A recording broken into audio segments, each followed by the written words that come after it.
Welcome, I'm Onda from Fat Cats, and today I want to talk about something that I've been working this week, and it's Wallbreaker AI. Because what's the point of this? Practically, I've seen many times people bringing a jump spell to get in a compartment that can be accessible with a smart Wallbreaker.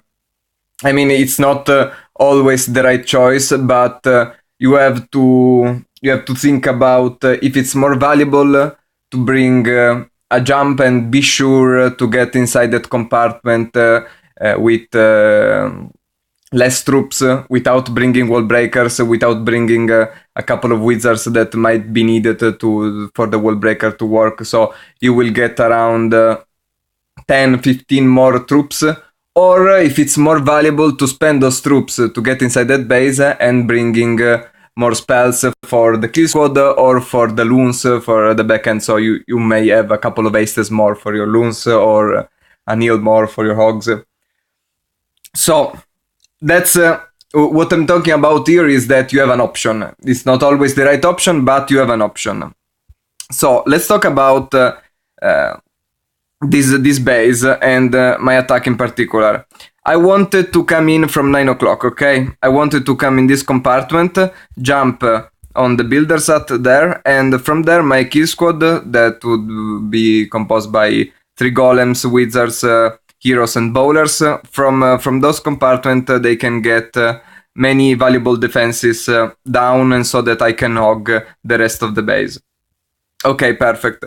Now, how can I get in this compartment, the expo compartment? I could do many different things.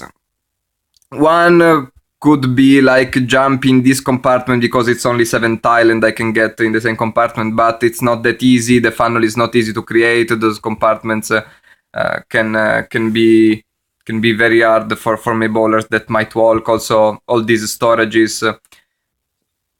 So what I wanted to do is get first in this compartment and then jump here.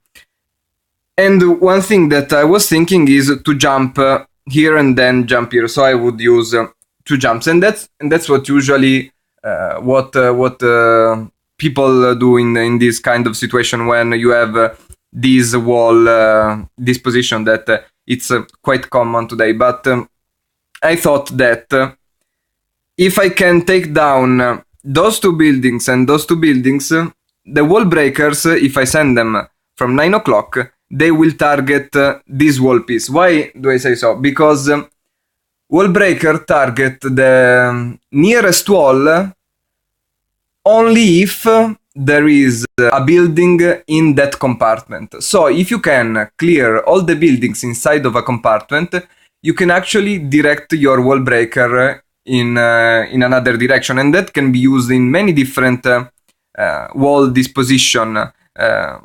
Where let's say even like this, you want to wall breaker in this compartment like here, but you fear that your wall breaker instead will hit this corner.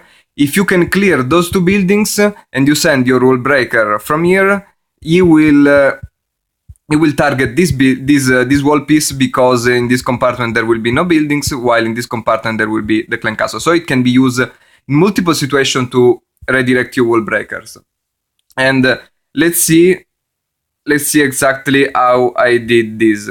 One thing that you have to take in consideration for sure is that you will need a lot more wizards to create your funnel, because you don't only want the first layer buildings, but also the trash building, but also the first layer buildings.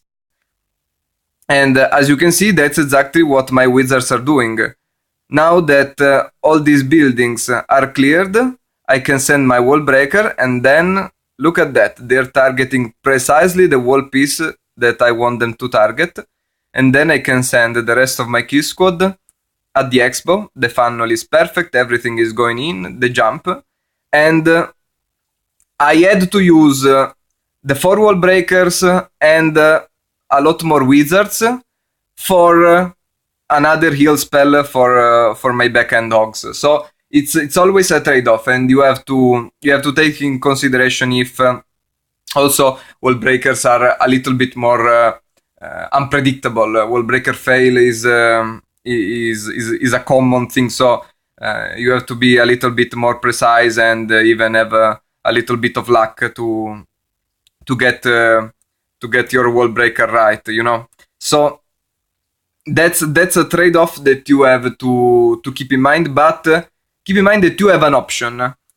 It's not if you want to come from that direction, you're not forced to bring another jump, or in any kind of situation you're not forced to bring a jump for the first wall. Sometimes a smart Wallbreaker use, maybe with more wizard, is a nice idea and is an option. Okay, so the point is you have options, just have to work for them. In this case, what meant working for them? That wall piece, my Wallbreaker would never target that wall piece if there were buildings inside those two compartments. It's impossible, because those walls would have been nearer the Wallbreakers.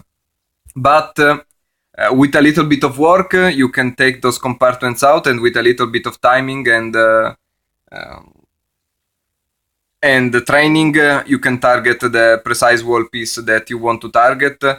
And yeah, this concept was is already a known concept, because Wallbreaker AI is known. But before this week, I think I've never done something like this, but never did something like this. But yeah, I've been working on this because this particular configuration of an island X-bow with those 9x4 compartment is very common, and I think that mastering this kind of Wallbreaker is actually a nice weapon that you can have. You may not use it, but it's something that you should add to your skill set, because this position is very common today. So that's actually the end of my video. Just wanted to tell this, because if you have option, it's always better. Even if you don't use them, just the fact that you can have the option to perform this kind of Wallbreaker action is a nice weapon that you can have to have another spell for the backend. Okay, I think that's it. Thanks for watching, and see you guys.